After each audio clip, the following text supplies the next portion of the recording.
Everyone, welcome to my another vlog. So আজকের ভ্লগটা কিন্তু খুব সুন্দর হতে চলেছে। রোজকার সকালের মতন আজকেও আমার ভাই আমার কাছে এসছে, কারণ ও প্রত্যেক দিন সকালবেলা আমার কাছে আসে আর ওকে আমাকে সুন্দর করে দলাই মলাই করে আদর করে দিতে হয়।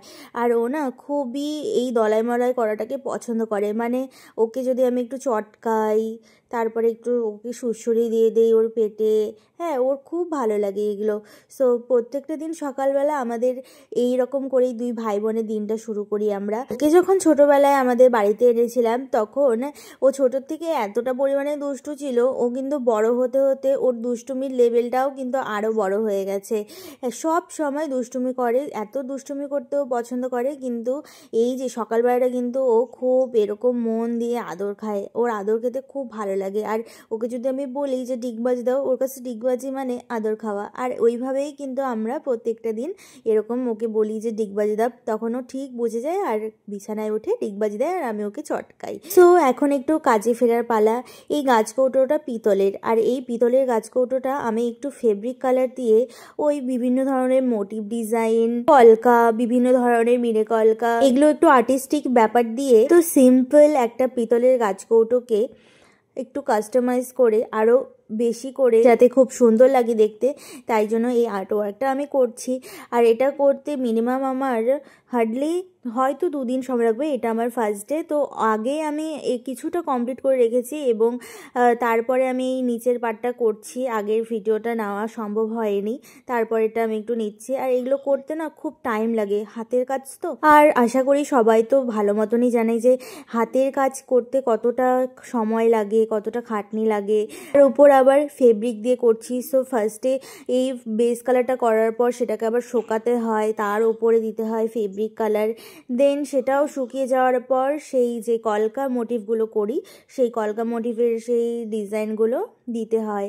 এটা আমার ফার্স্ট ডে গাছ কৌটোটা নিয়ে আমি বসেছি, আর মোটামুটি প্রায় হয়েই এসছে। আমার মনে হয় না 2 দিন সময় লাগবে। এটা দুপুরের দিকে আমি বসেছি কাজটা নিয়ে, খুব ভালোই আমি কাজটা করছি, ভালোই লাগছে আমার করতে, সুন্দর বেশ ইজিলি হয়ে যাচ্ছে। যতটা সম্ভব কমপ্লিট করার আজকের মতন আমি এটা কমপ্লিট করব।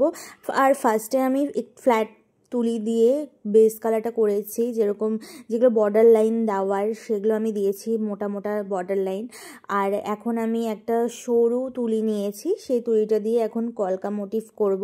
আর আমি উপরে যে পাট্টুকুনিতে কলকা অলরেডি আমার করা হয়ে গেছে। সো আমি ভাবছি যে পরের যে কলকাটা আমি করব নিচের পাটে, সো সেটাতে আমি একদম পুরো এই হোয়াইট ব্যাপারটা আমি রাখবো না, একটু সেটাতে হালকা ক্রিম কালার দিয়ে আমি পরের পার্টটা কালার করব। কারণ দুটো যদি একটুখানি ডিফারেন্ট কালার দিয়ে করা যায় তাহলে কিন্তু হাইলাইটটা বেশ ভালো করবে। কারণ ওপরের পার্টে যে কলকাটা দিয়েছি সেটা পুরোপুরি হোয়াইট কালার দিয়েছি, একদম পুরো হোয়াইট। আর নিচেটা এখন যেটা আমি করছি সেটা একটু ক্রিম কালার দিয়ে করছি, তাহলে এই দুটো কালারের ডিফারেন্সটা বোঝা যাবে আর হাইলাইটটাও বেশ ভালো করবে। কাঁচ কৌটোর মধ্যে এরকম একটু কালার ডিফারেন্সে ইউজ করলে আরও বেশি, আমার মনে হয় সেটা আরও খুব সুন্দর হয়ে উঠবে আমার কাছে। আশা করি তোমরা যারা দেখছো তোমাদের কাছেও কিন্তু সেমভাবে ভালো লাগবে। সো আমি এটা করছি, আর আমি ভিডিওটা কোনো রকম ফাস্ট ফরওয়ার্ড করিনি, সিম্পলি যেরকম নর্মালি আমি কাজ করছিলাম, যে এরকম স্পিড ছিল আমার হাতে, আমি ওই ভিডিওটাই ভিডিও একদম তোমাদের সঙ্গে শেয়ার করছি। কারণ আমি তোমাদেরকে বোঝাতে চাই যে একটা স্ট্রোক টানতেও ঠিক কতটা সময় লাগে, কতটা পেশেন্স লাগে। আর্ট ওয়ার্ক করতে কিন্তু ভীষণ পরিমাণে পেশেন্স লাগে।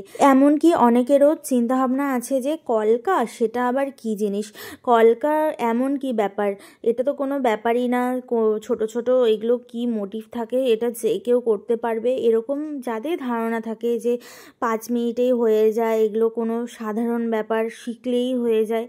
আমি বলবো যে না, তোমরা যারা এগুলো চিন্তাভাবনা রাখো তোমরাও একটু ট্রাই করে দেখো তো, যে একটা সিম্পল সোজা স্ট্রোক টানতে বা এরকম ব্যাকা স্ট্রোক টানতে, হ্যাঁ ঠিক কতটা পরিমাণে খাটনি করতে হয় আর কতটা পরিমাণে সময় দিতে হয় সেটা একটু তোমরা যখন ট্রাই করবে তোমরা নিজেরাও বুঝতে পারবে। আমি এই গাছকৌটোর নিচের পাটে এই বেঁকা স্ট্রোকটা করেছি বেঁকিয়ে বেঁকিয়ে, আর এটার মধ্যে ছোট ছোট আমি কলকা মোটিভগুলো করলাম। দেখো পুরো ভিডিওটা আমি ক্যাপচার করে ফাস্ট ফরওয়ার্ড করে তোমাদের সঙ্গে শেয়ার করতেই পারি, কিন্তু আমি তোমাদেরকে বোঝাতে চাচ্ছি যে একটা ছোট্ট একটা স্ট্রোক টানতে বা ছোট্ট একটা মোটিভ করতে ঠিক কতটা সময় লাগে।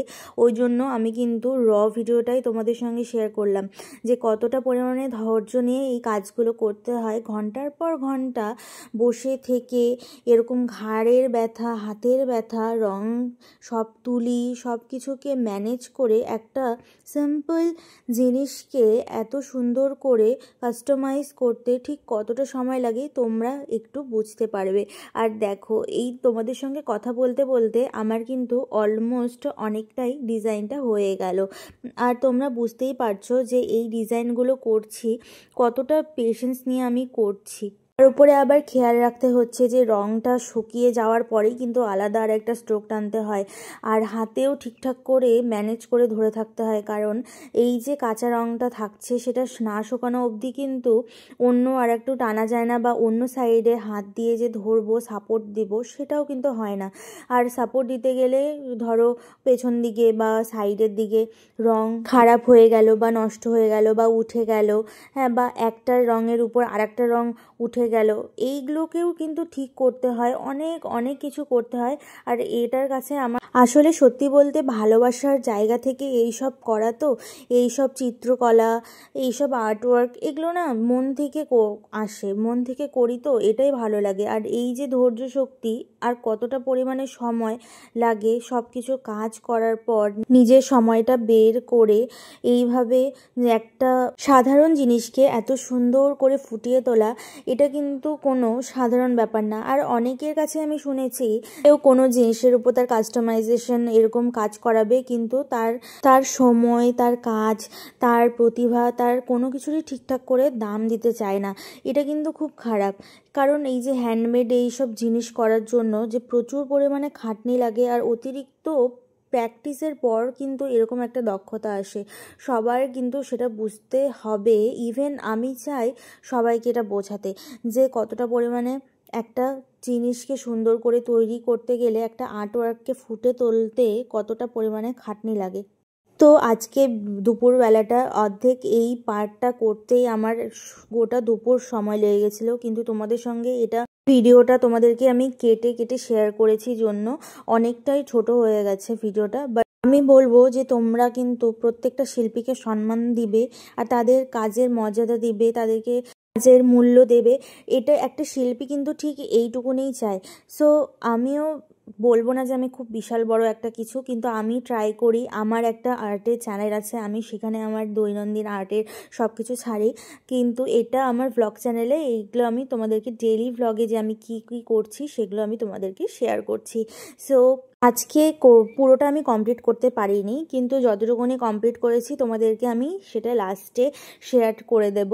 আর দেখো কতটা পরিমাণে ধৈর্য নিয়ে এই কাজগুলো করতে হয়, কিন্তু কি বলো তো, কাজকে তো ভালোবাসি, কাজ করতে তো খুব ভালো লাগে। এবার সময় ঘড়ির কাঁটা কোন দিয়ে গেল, কি হলো, কোথায় কি হয়ে গেল, খাওয়া হলো কি না, খেতে পারলাম কি না, সকাল গড়িয়ে গেল, দুপুর গড়িয়ে গেল, সন্ধে হয়ে গেল, এইসব সময়ের না কোনো ঠিক ঠিকানা থাকে না। কারণ আমরা যারা কাজকে ভালোবাসি তারা আমরা শুধু কাজই করতে থাকি, আর এটাই আমাদের মূল লক্ষ্য যে একটা সাধারণ জিনিসকে আমরা কিভাবে সুন্দর করে ফুটিয়ে তুলব। যাই হোক, তোমাদের সঙ্গে আমি আজকে অনেক মনের কথা অনেক কিছু শেয়ার করলাম, আর বাকিটা তোমাদেরকে আমি অন্য ভিডিওতে শেয়ার করব। আজকে কিন্তু যেইটুকুনি তোমাদেরকে আমি শেয়ার করতে পেরেছি সেটা তোমরা দেখো, আর তোমরা কিন্তু অবশ্যই জানিও যে এই কাজটা তোমাদের ঠিক কেমন লাগলো। আর তোমরা যদি আমার সঙ্গে কন্ট্যাক্ট করতে চাও তাহলে আমার কমেন্ট বক্সে গিয়ে আমাকে কমেন্ট করো, সো আমি তোমাদের সঙ্গে কন্ট্যাক্ট করে নেব। আর তোমাদের স্পেশাল জিনিসগুলোকে যদি এরকম সুন্দরভাবে কাস্টমাইজ করতে চাও তাহলে অবশ্যই কিন্তু আমাকে